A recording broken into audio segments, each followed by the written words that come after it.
maintenance efforts. We have partial load losses at the moment of 4,466 and full losses to the tune of 9,978, so just under 10,000 megawatts. That gives us a total of unplanned load losses of 14,444, which is, of course, very high. And is the reason for convening this media conference, and we will shortly be issuing an alert that will convey the message that there is an increased risk of load shedding. We are at this point in time doing what we can to avoid load shedding, but of course if we lose any further units, then that risk may materialize. The demand for evening peak at 7 o'clock tonight is forecast to be 27,781. So that is reasonably low, but given the amount of unplanned outages, this creates a significant risk. Yesterday we had 2 boiler tube leaks, one at Kusile and one at Majuba, that forced a unit each down. And we had further trips of a unit each at Kriel, Majuba and Matimba. Now these are very large units and they are quite crucial. So you will have noticed last night that we issued an alert that there was a risk of load shedding. We managed to navigate our way through peak hour without implementing load shedding, but it again demonstrates how tightly balanced the system is. This morning, we have been able to return Kriel Unit 2 to service at just after 5 o'clock this morning. However, at 5:45, Medupi 3 tripped. Now, Medupi 3, that's another big unit, 720 megawatts. We expect this unit to be back by evening peak. Then, unfortunately, we also lost Duva Unit 5, and that is at a capacity of 520 megawatts. At this point in time, we do not have a forecast return to service time, but our crews are working flat out on that unit. There are some challenges with some of the controls at that unit that need addressing. We are running diesel. At the moment, we've got 8 OCGTs in operation.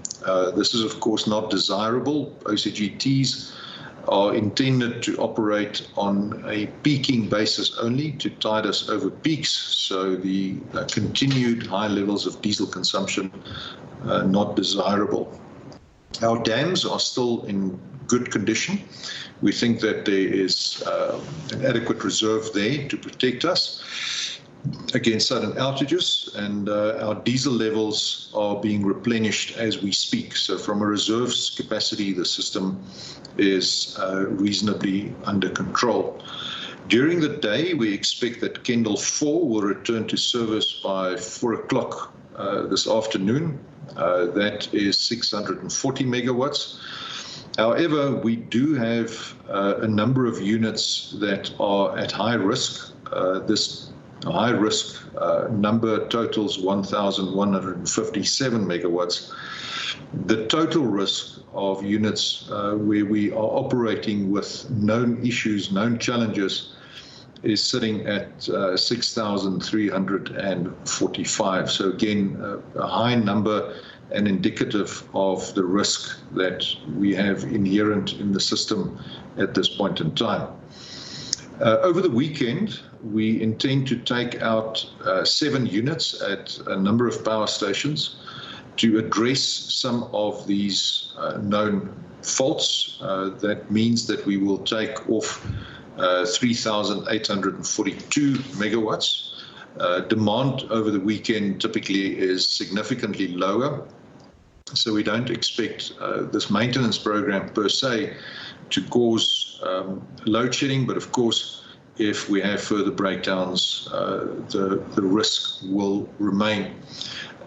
Once we have implemented those repairs, we should be in a position to return after the weekend with replenished dam levels and also with our diesel levels being restored and those challenges that we have addressed over the weekend. So, colleagues, that's where we are. I'm joined this morning by a number of our power station general managers. We are going to give them an opportunity to address some of the questions. I see Chris Yelland has already asked a question about a boiler tube leak at Kusile Unit 2. After an extended outage, the unit came back and in very short order of time, it then developed a boiler tube leak, and Chris quite correctly asks the question, it's a new plant, why did this happen? If we can get Bonga on the line. Bonga, if you are available, then if you could please make yourself known and address this particular question, please.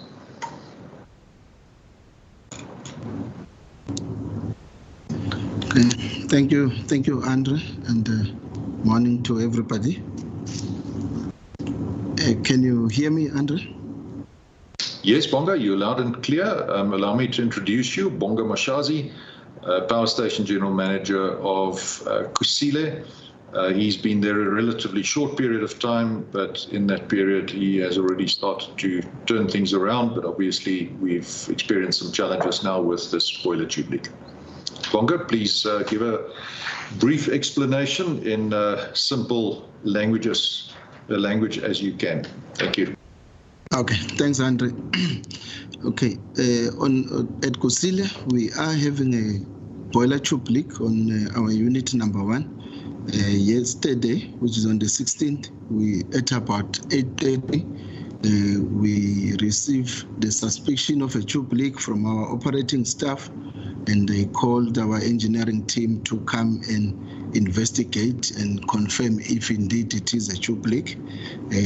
After the investigation, it was confirmed that there is a tube leak at about 63-meter level on the area between the evaporator and the superheater inlet area. So we then deloaded because the steam was coming out of the legging and clegging at around 70-meter level. And then at 15:30, we shut down the unit in order for us to do the repairs. As is, we are currently busy with the force cooling in order to gain safe access to the area such that we can have a detailed inspection in order to quantify the extent of damage. Once that is done, the repairing scope of work will be developed and issued after board visual inspection and the non-destructive testing that we must do. Based on the findings, we will know the duration of the repairs, and we will continue to do a detailed investigation, including the analysis of failure mechanism, for us to know the root cause of the tube leak so that we can put the measures in place. We are currently busy with the resources, Andre, and the media mobilizing to make sure that we can repair this tube leak as quickly as we can.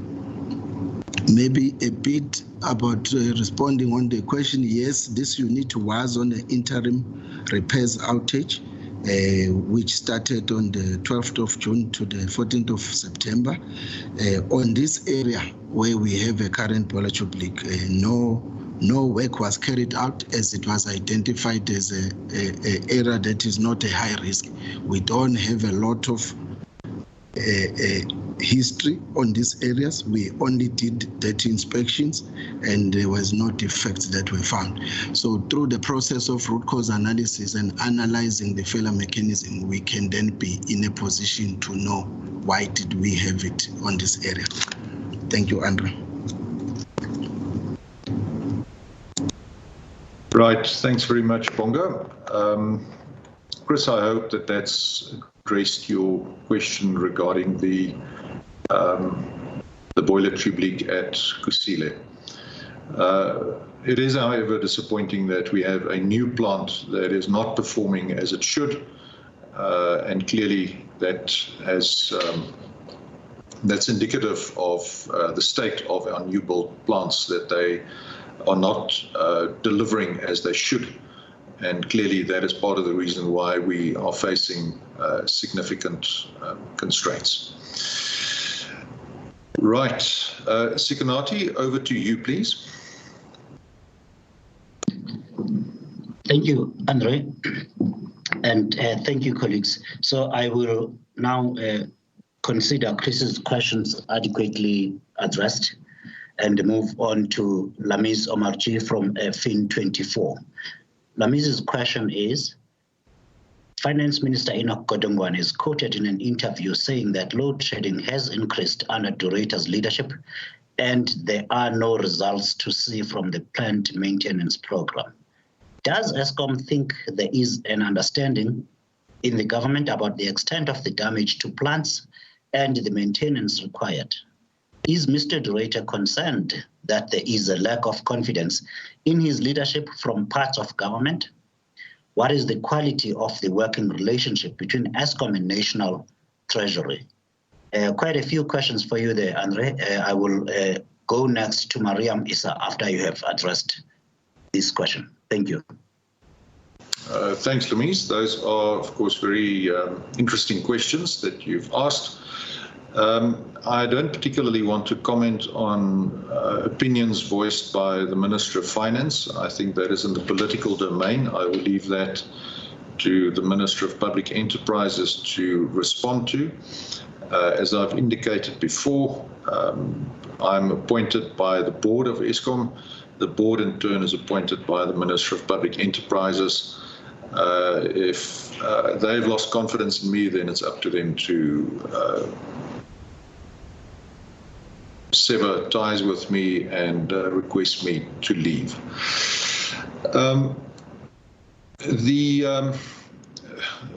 The statement that's being made that I'm being afforded space for maintenance that previously wasn't afforded to some of my predecessors is actually quite an interesting one. It suggests that there was a deliberate decision, which may or may not be correct, to defer maintenance under the leadership of my predecessors, and of course that just exacerbates the current challenges that we are facing. The relationship that we have with National Treasury is a constructive one. I believe that we have access to senior officials in National Treasury to address some of the issues that we have. There are significant challenges with procurement. I've referred to our procurement challenges that we experienced before. For example, using an Eskom wholly owned subsidiary called ERI Rotec, where we are not allowed to use that subsidiary without testing the market. This slows us down very significantly. We have approached National Treasury with a request for an exemption in this regard. The request was submitted to National Treasury on the 24th of June of this year. As I speak here, no response to that has been received. So that does have an impact on our ability to deploy resources to site to carry out much needed maintenance. And I think that is our major challenge, is on the administration of the Public Finance Management Act. Again, emphasizing that we respect the need to have good governance applicable to dealing with public funds, but we also need to have expeditious resolution to requests that we put to National Treasury. Thank you, Sikanati.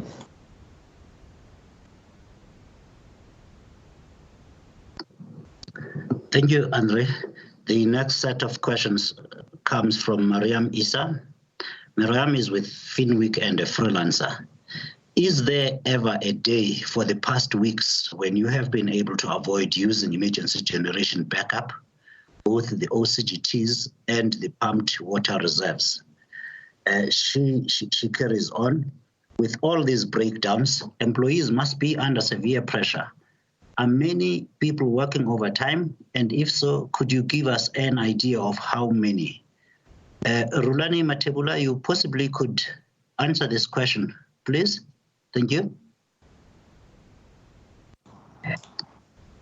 Yeah, thanks, Sikonati, and good morning to the media team. In terms of the diesel, yeah, from the time that we suspended load shedding last week, we had to obviously use our reserves to manage peaks. However, in the past day up to leading to today, we started using diesel extensively to try and sustain supply to meet the demand.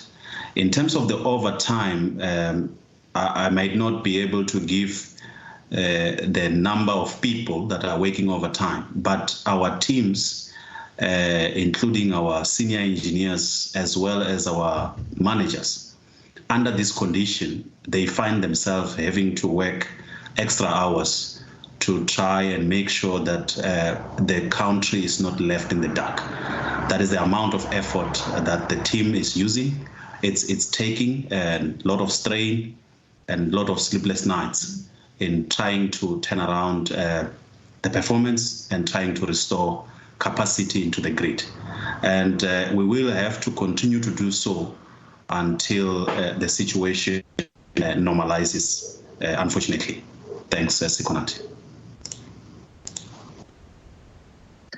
I thank you, Rulani. The next question is for Andre de Ruyter. Comes from Terence Creamer of Engineering News.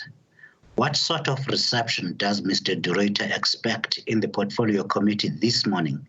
And what will his main message be? Short one, Andre. Terence, I suggest you tune in as soon as I'm done with this media conference, and then you can see for yourself what the reception will be. I have no expectations in this regard.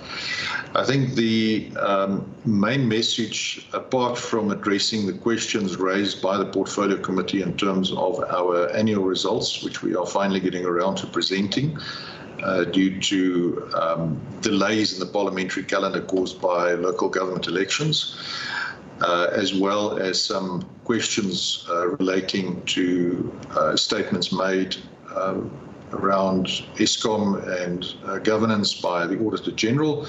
We will respond to those questions, and the main message again will be that if questions are asked around load shedding, is that we have consistently told the shareholder and everyone else that we need 4,000 to 6,000 megawatts of new generation capacity as soon as possible, and regrettably progress on this has been slower than required. So that is going to be the main message.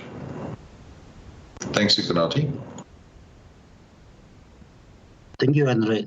Teresa Smith of ESI Africa wants to know, if you do need to implement load shedding today or during the rest of the week, do you foresee any trouble with municipalities not complying? And how will you deal with this if it happens? Is Monde Bala on the line, please? Maybe you can help with that question. Yes, Monde Bala is on the line, Sikonati. Thanks, Teresa, for the question. We certainly hope not. We have been having extensive engagements with all the municipalities that do their own load shedding. As of Friday last week, we've had a joint forum where all the control center officials were in attendance, being led by the system operator, whereby we discussed the issue in detail. So in short, we do not expect any issues with regards to how the load shedding will be executed. We will, however, continue to monitor the situation, and we will intervene whenever it's required. Thank you, Sikonati.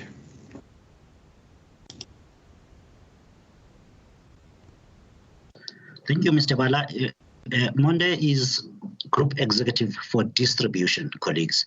And Rulani Matebula, who spoke earlier, is the Acting Group Executive for Generation. The next question, I do not see any hands, colleagues, so I'm reading all the questions that I have in front of me. Mariam Isa again wants to know, I am interested in information about the use of OCGTs, pumped reserves, etc., extending over several of past weeks, at least a month. Mariam, I believe you want the quantity there of the fuel used in OCGTs. Rulani, if you can answer that question, I will get to it to you just now after the next question from Christian Tifo of Minerals Council. Christian says, Letabo EAF, that's energy availability factor, is high at over 80% availability. What are the learnings for the other power stations that can be used to improve performance? Rulani, can you take those two questions, please? Yeah. Sikonati, in terms of the amount of diesel used on a day-to-day basis over the past week, I think we can reply with the appropriate volumes, consolidated volumes from the teams. So if you can allow me to deal with that, maybe outside this meeting, Sikonati, you can coordinate with me. We will be able to deal with that. Just remind me of the second question, please. Rulani, the second question is that the EAF at Letabo is quite high at above 80% energy availability. Yes. What learnings can be taken from there and used to improve performance at the other power stations? Thank you. Yeah, I think it's all the results of the effort and the use of opportunities that we have to look after the plant. And I think it is proof that the Letabo team has done extremely well in looking after the asset. And hence the results are showing. So we obviously need to put the same level of effort, though on other sides, like Tutuka, we have got serious challenges that requires serious engineering work that will take time to recover. So it's those type of situations that we currently sit with. To give an example, you don't have your cooling towers efficiency at Tutuka. It's not there, and to recover it, you need to do extensive projects, and which is what we're doing. We have done 2 cooling towers already. So for us to recover Tutuka to the level of Letabo, we need to do the other 4 cooling towers, which obviously take time. So we obviously have to learn from each other and learn from what the Tutuka management team, the Letabo team has done to sustain their performance. And this is a continuous thing that we do within the organization. Thanks, Sikonati. Sikonati, if I can just add there, I think one of the key reasons why Letabo is successful is that it is a mine-mouth operation. So it has a very consistent feed of coal of an acceptable quality. It's not a particularly good quality coal, but the fact that the feed is consistently the same clearly distinguishes it from power stations that are supplied by road from a number of different sources. And this is a pattern that we see all over Eskom, is that when you have coal fed from a single source by conveyor belt, the performance of the power station tends to be significantly better than if you have a poorly controlled supply fed by trucks that come without the ability to blend and homogenize the coal appropriately. I just wanted to add that. Thank you. Thank you, Andre. Thank you, Rulani, for that response too. The next one is from Nandika from Hot 102.7 FM News. The question is, if I remember correctly, Mr. Director mentioned that some plants, such as Kusile, are not operating optimally. What are the main underlying reasons for this? Are plans in place to identify the core issues? Thank you.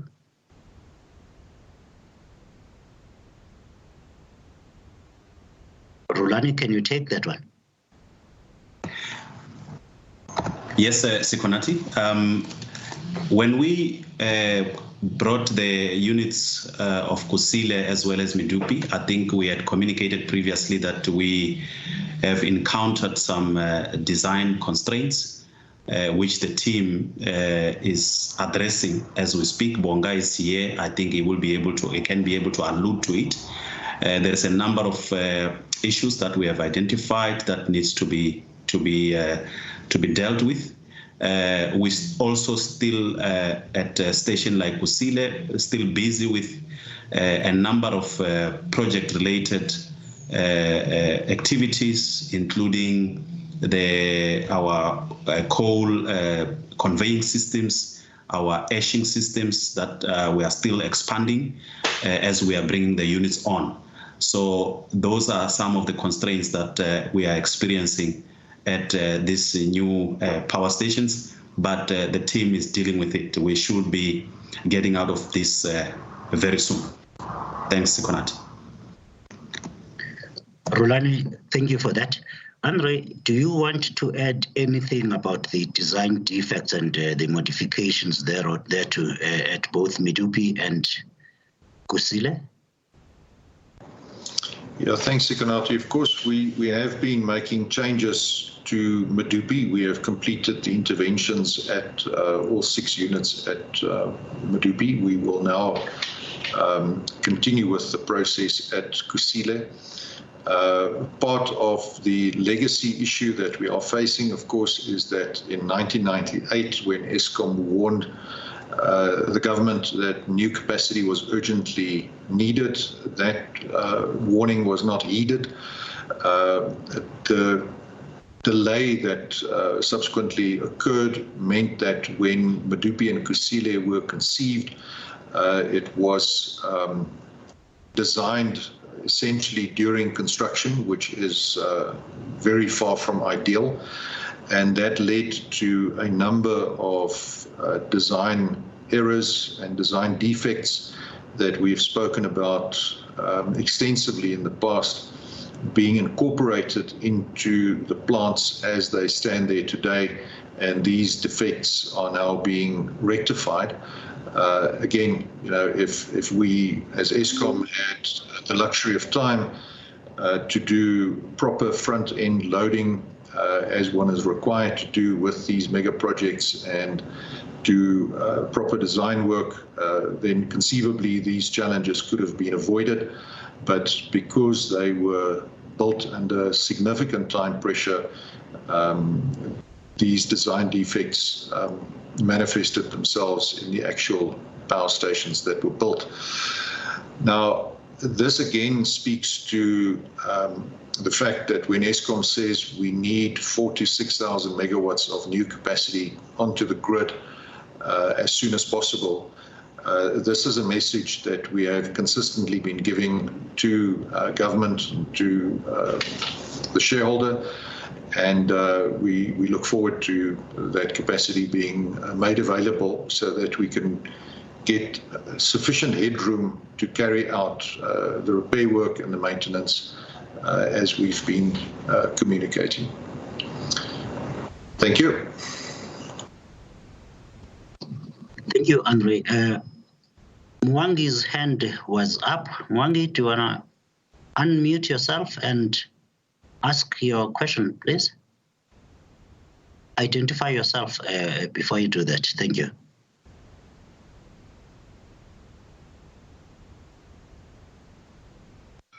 Hello, can you hear me? We can hear you. Okay, this is Mwangi from the Cape Argus in Cape Town. I'm just curious, is there such a thing as disappearing units during blackouts? Anecdotal evidence claims that when a surge happens, it drains additional units from your meter. I just wanted to know what the experts say. You are talking now about units at the consumer's point, yes. Meter. Yes. Thank you. I will allow Monde to answer that question shortly, Mwangi. Thank you. But I will read first a message from Dieketseng Malike of Business Report. My question is, what is delaying getting exemption from SARS to enable quick procurement? Dieketseng, that would be National Treasury under the Public Finance Management Act. Monde, please address the question on disappearing units for the consumers. Andre, please can you then, after Monde, tell us if Eskom has made contact with National Treasury with regards to acquiring any exemptions under the PFMA? Thank you. Yeah, no, thanks, Sikonati. I must be honest, it's the first time I'm hearing of this phenomena. Mwangi will definitely look into it. I am not aware that there is disappearing units once the power returns. But we'll certainly look into it, and if there's any further updates, we'll do so in the future. Thanks, Sikonati. Proceed, please, Andre. Thank you, Monde. Thanks, Sikonati. I think that question is best addressed to National Treasury. Thank you. Thanks, Andre. Terence Creamer wants to know if there is no movement on the way the PFMA is applied to Eskom, what is Eskom's plan for navigating that constraint while ensuring better quality procurement? That is a follow-up, Andre, on Dieketseng's question. Can you help with that? Terence, that is indeed a challenge. We obviously have to comply with the PFMA. It is the law of the land. We have no opportunity to ignore it unless we are given explicit exemption. So until such time as we have those exemptions, we will have to comply with the PFMA. There is simply no alternative. Thank you, Andre. Mwangi, I must say, if you can help us on your question there by sending your email to mediadesk@eskom.co.za, if you have any particular evidence of the disappearing matters units, we can assist finding a response to that if that is an Eskom customer you're talking about. The next question comes from Joy Summers of Carte Blanche. A couple of weeks ago, Jan Oberholzer highlighted that skilled workers were leaving Koeberg Power Station. What has been done to stem the tide, and why are skilled technicians at Koeberg so unhappy? Andre, do we have unhappy workers at Koeberg, and why are they leaving? I don't think it's a question of being unhappy, Joy. It's a question of these workers being highly skilled and highly experienced, and they are very desirable in the global marketplace. So we have had a number of predominantly Middle Eastern companies that have approached some of our operators and offering them packages 3 times what the Eskom package is. So it's got very little to do with levels of motivation and a lot to do with the amount of money that people can earn. These are globally sought after skills. Eskom's got a good reputation in the nuclear industry in terms of operator skills, and therefore we have been losing staff internationally rather than due to any issue with staff morale or dissatisfaction. Thank you.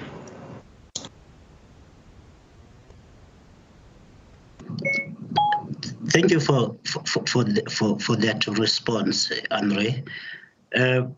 At this point, we have dealt with all the written questions and the one written, the one audio that we had from Wangi. Colleagues, the time is now 9:36. If there is any just last question, if possible, then we close. There is a hand up. Mariam Isa? Please unmute yourself. Sekhumoto, please mute yourself.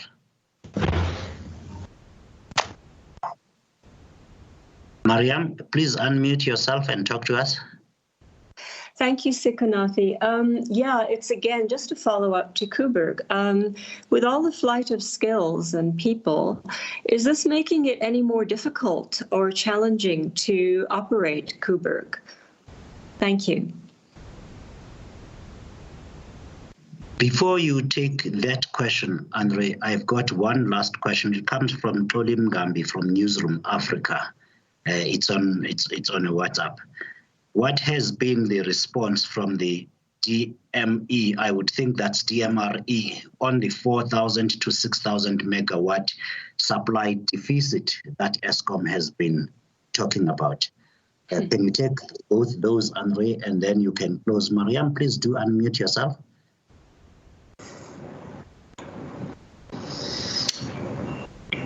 Right. In terms of the Kuberg challenge, we are dealing with that from an HR perspective to ensure that we have adequate retention mechanisms in place. At this point in time, the department that is particularly affected is the maintenance department. So we are augmenting skills there, and we are making sure that we can carry out the maintenance as is required. I may just add that in terms of benchmarking done by the World Association of Nuclear Operators, an entity called WANO, which Eskom is a member of, we recently had an extensive visit from a benchmarking team who went to the station, did extensive inspections and interviews. They also highlighted the skills issue. But the positive news was that where Kuberg had previously been a station in special focus, in terms of the ranking that WANO applies, this special focus has now been removed, lifted, and we are now again a station that is in the normal performance metrics as established by WANO. So we are very pleased with the huge effort that has gone into turning Kuberg around. Ridevan Bakadien, our Chief Nuclear Officer, has been doing an absolutely sterling job there in providing leadership to the station. And we are very happy with this improvement, independently benchmarked in the performance of Kuberg. So I think I know Kuberg is always an emotional issue and people are very quick to get very anxious about it, but I can give the country and specifically Cape Townians the assurance that the plant is safe, it is well operated, it is well looked after, and this is confirmed not only by Eskom but also by independent international benchmarking. Right, Sikonati, the final question that you got. Andre, the final question is, what has the Department of Mineral Resources and Energy done about Eskom's request, or what has been their response on the 4,000 megawatt to 6,000 megawatt supply deficit that we have been talking about? Yes, thanks, Sikonati. So I think the important point to stress is that Eskom is designated as the single buyer of electricity in terms of power purchase agreements that are the outcome of procurement processes run by the Independent Power Producer Office, which reports into the Department of Mineral Resources and Energy. So the procurement is done by the IPP office, and then Eskom is requested to sign the agreement. So Eskom does not have the ability to go out in the market and invite bids for the supply of electricity. There are certain very limited exceptions, but these are for very small megawatts. The big movements can only come at this point in time from the IPP office. Of course, the recent announcement by the President that the licensing restriction for so-called own or embedded generation has been lifted from 1 to 100 megawatts has created another window.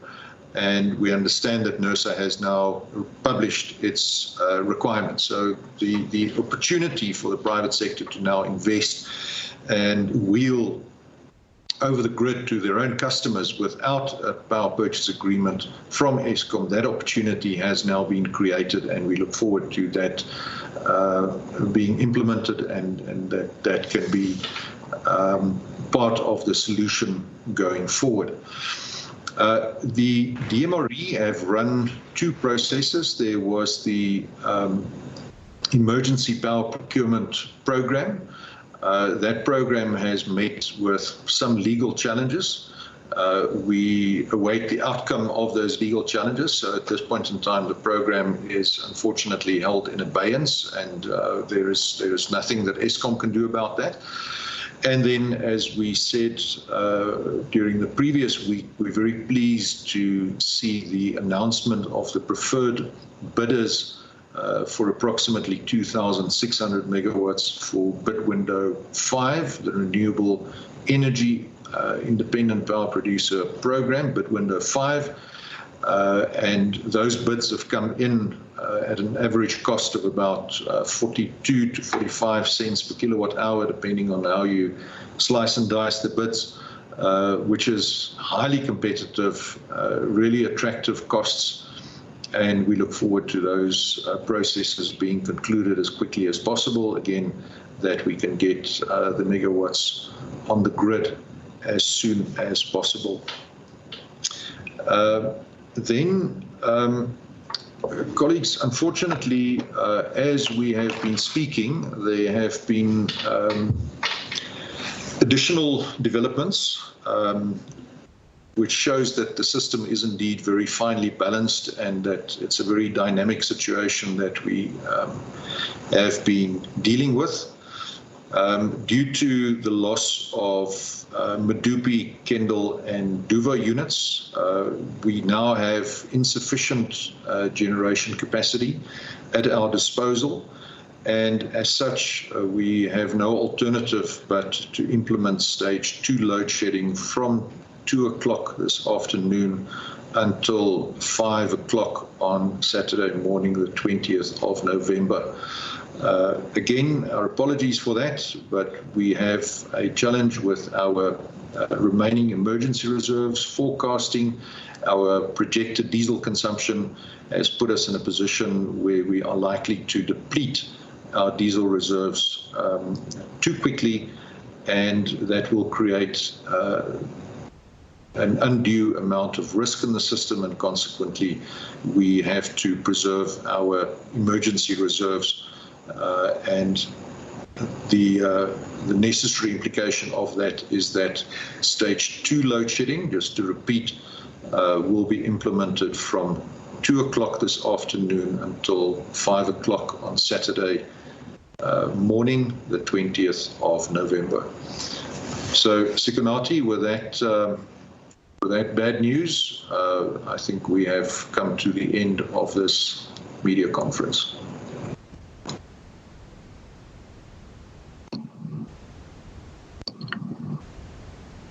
Thank you, Andre.